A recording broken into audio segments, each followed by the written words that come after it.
Shalom, Shalom Elohim, salam kasih di dalam nama Tuhan kita Yesus Kristus melimpah menyertai semua jemaat, keluarga dan saudara-saudari seiman yang sangat dikasihi oleh Tuhan kita Yesus Kristus. Selamat bertemu, Dok Mepapu, Kopi Senangan, Onsoi Koki, Vanakem, Nihau, rindu bertemu ngau-nuan, dan apa kabar semua saudara-saudari hari ini?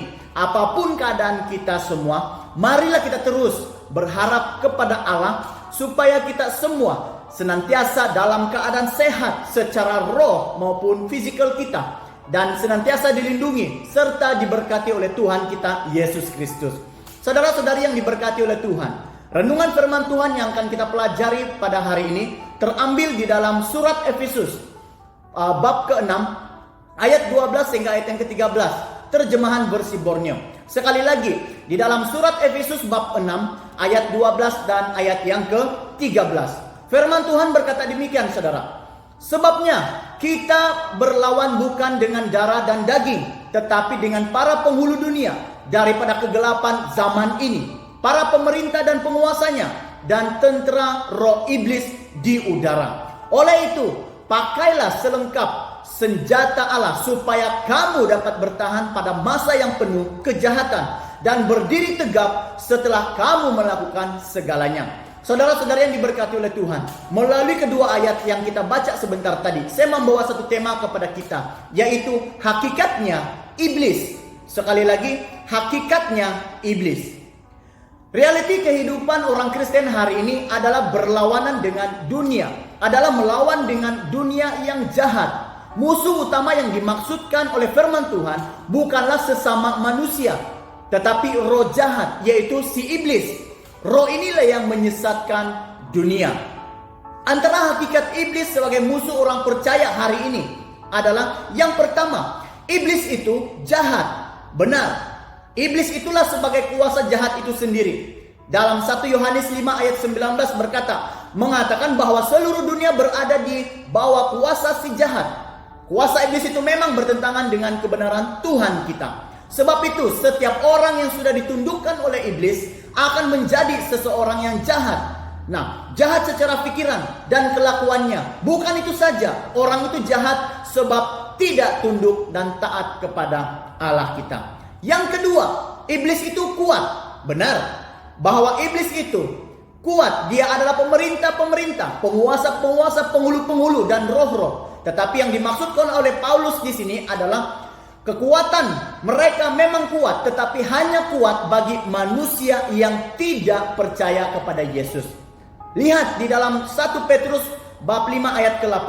Dikatakan iblis itu kuat seperti singa, berkeliling, mengaum-ngaum dan mencari orang yang dapat ditelannya. Memang iblis itu kuat, saudara, tetapi hanya bagi orang yang tidak ada firman di dalam hidupnya. Yang ketiga, iblis itu gelap. Yang ketiga, iblis itu gelap. Benar, iblis itu sumbernya daripada kuasa gelap yang hanya memiliki kesalahan sepenuhnya.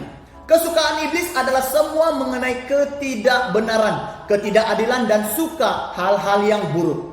Sebab itu Yohanes juga katakan di dalam 1 Yohanes bab pertama ayat yang ke-5, Allah itu adalah terang, dan di dalam Tuhan tidak ada sama sekali kegelapan. Yang keempat, iblis itu licik. Sekali lagi yang keempat, iblis itu adalah iblis yang licik. Benar, iblis memang licik. Sebab iblis suka menggunakan teknik kelicikan untuk menipu dan menggoda manusia yang lemah. Lihat saja, mulanya godaan iblis itu dibuat pada Adam dan Hawa sejak dahulu. Tetapi iblis tidak puas hati. Lepas itu iblis coba pengaruh lagi Yesus waktu di padang gurun, sebelum Yesus memulai pelayanannya.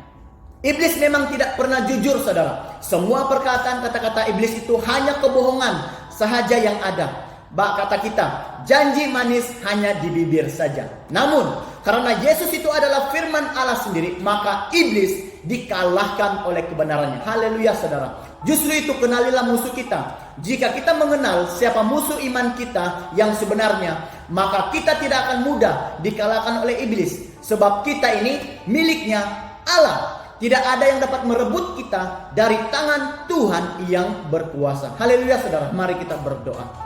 Tuhan Allah Bapa kami yang ada di dalam kerajaan-Mu di surga. Terima kasih untuk firman-Mu yang telah memperingatkan kami bahwa iblis memang iblis licik, tidak benar, hidup di dalam kejahatan dan sebagainya. Tetapi oleh karena kami adalah status sebagai anak-anak Allah, untuk itu kami tetap berpegang kepada firman-Mu. Berkati setiap jemaat Tuhan, teguhkan iman kami, teguhkan rohani kami, supaya kami tetap menjadi anak-anak Tuhan yang setia dan berpegang kepada firman-Mu. Ini doa kami bersama dengan nama Allah Bapa, Anak dan Roh Kudus. Semua jemaat Tuhan yang diberkati katakan amin. Sampai jumpa lagi, Tuhan Yesus memberkati.